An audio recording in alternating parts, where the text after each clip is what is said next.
Jhunjhunu Rewari Bikaner national highway number 11 का झुंझुनू जिले में रूट बदल गया है।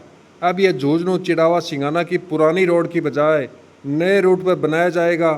रूट में फेरबदल का कारण वन विभाग ने झुंझुनू बीड में से 4 लेन सड़क बनाने की अनुमति नहीं दी, क्योंकि इससे जंगल में रहने वाले जानवरों को खासी परेशानी होती है। अब ये हाईवे जंगल से 5 किलोमीटर दूर स्थित बुडाना गांव से होकर निकलेगा। ये 72 किलोमीटर का 4 लेन हाईवे जिसकी डीपीआर बनकर तैयार हो चुकी है और इसको बनाने में करीब 2500 करोड़ का खर्च आएगा।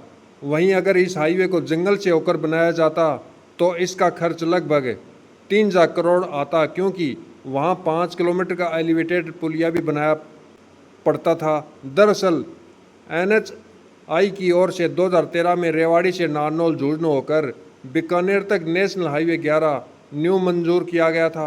रेवाड़ी से पचेरी तक और झुंझुनू से बीकानेर तक इसका काम हो गया था, लेकिन झुंझुनू शहर से पचेरी तक ही अधूरा है। पहले इसे पुराने स्टेट हाईवे पर ही 4 लेन बनाने का प्रस्ताव था। पुराना हाईवे झुंझुनू बीड में से होकर गुजर रहा है। बीड कंजर्वेशन रिजर्व घोषित है, यह मरग अभयारण्य भी है, इसलिए वन विभाग ने बीड में से लेन हाईवे बनाने की बजाय एलिवेटेड रोड बनाने को कहा। इसके साथ ही इसमें बगड़, खुडाना, बख्तारपुरा, चिड़ावा सिंगाना और पचेरी जैसे कस्बे में आ रहे थे। यहाँ पर एलिवेटेड रोड बनानी पड़ती है। ऐसे में नेशनल हाईवे अथॉरिटी ने इसका रूट ही बदल दिया। अब यह झुंझुनू से होकर गाँव से होते हुए सिंगाना पचेरी मार्ग पर गुजरवास में मिल जाएगा। प्रस्तावित NH11 के पचेरी से झुंझुनू के हिस्से के लिए नई डीपीआर बनाई गई थी। अब उस डीपीआर को मंजूरी मिल चुकी है, जो आम जन के लिए राहत की बात है। इस हाईवे पर झुंझुनू में मोडा पहाड़ के नज़दीक और पचेरी में हरियाणा बॉर्डर के नज़दीक इंटर इंजेक्शन बनाए जाएंगे, ताकि आमजन और पशुओं को किसी समस्या का सामना ना करना पड़े। हाईवे पर मवेशियों में आमजन की आवाजाही को रोकने के लिए सड़क को ज़मीन से 3 मीटर ऊंचाई पर बनाया जाएगा। यह झुंझुनू में मंडरेला रोड से स्टार्ट होकर बुडाना, मालीगांव, अलीपुर, पटेल नगर, पृथ्वी, राजपुरा, ब्राह्मण ढाणी, तोला से सांवड़ो, गुजरात से होते सिंगाना पचेरी हाईवे में मिल जाएगा। इस पूरे रूट पर गांव के रास्तों में 1 दर्जन से अधिक व्हीकल अंडरपास बनाए जाएंगे। पहले ये हाईवे झुंझुनू, बीड, बगड़, बख्तारपुरा, चिड़ावा और सिंगाना होते पचेरी तक पुरानी हाईवे पर बनना था। नेशनल हाईवे अथॉरिटी पुरानी रोड को ही 4 लेन बनाना चाहता था, जो झुंझुनू के बीड में से होकर गुजर रही है। वन विभाग ने वन्य जीवों की सुरक्षा को देखते हुए इसकी अनुमति नहीं दी। वन विभाग ने बीड में एलिवेटेड रोड बनाने को कहा। करीब 5 किलोमीटर दूरी में एलिवेटेड हाईवे बनाने की लागत अधिक आने के कारण नेशनल हाईवे ने बीड को छोड़कर इसका नया रूट बनाया। नए रूट से NHAI को फायदा होगा।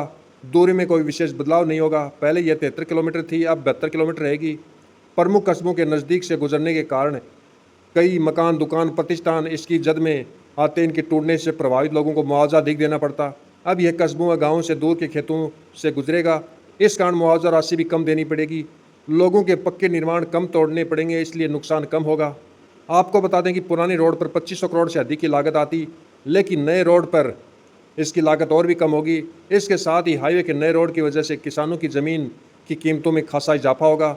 इस हाईवे का मंडावा में काफ़ी काम हो चुका है और झुंझुनू में लगभग 10 से 12 किलोमीटर तक का काम हो चुका है। बाईपास बनाया जा चुका है। चूँकि अब यह हाईवे खेतों से होकर गुजरेगा, इसलिए पक्के निर्माण जैसे मकान या दुकानों को ध्वस्त करने की जरूरत नहीं रहेगी, जिससे लोगों को फ़ायदा मिलेगा। लेकिन साथ में NHAI को भी उसका फ़ायदा हो, क्योंकि अब उन्हें संबंधित लोगों को कम मुआवजा देना होगा। इस हाईवे के निर्माण के पूरा होने के बाद लोगों को ट्रैफिक से निजात मिलेगी और इसके अलावा उसके समय की भी काफ़ी बचत होगी। तो दोस्तों, ये हाईवे बनने से आपको कितना फ़ायदा होगा और कितना नुकसान होगा, कमेंट बॉक्स में ज़रूर बताना। और ऐसी महत्वपूर्ण जानकारी से अपडेट रहने के लिए चैनल को ज़्यादा से ज़्यादा लाइक करें, चैनल को सब्सक्राइब करें।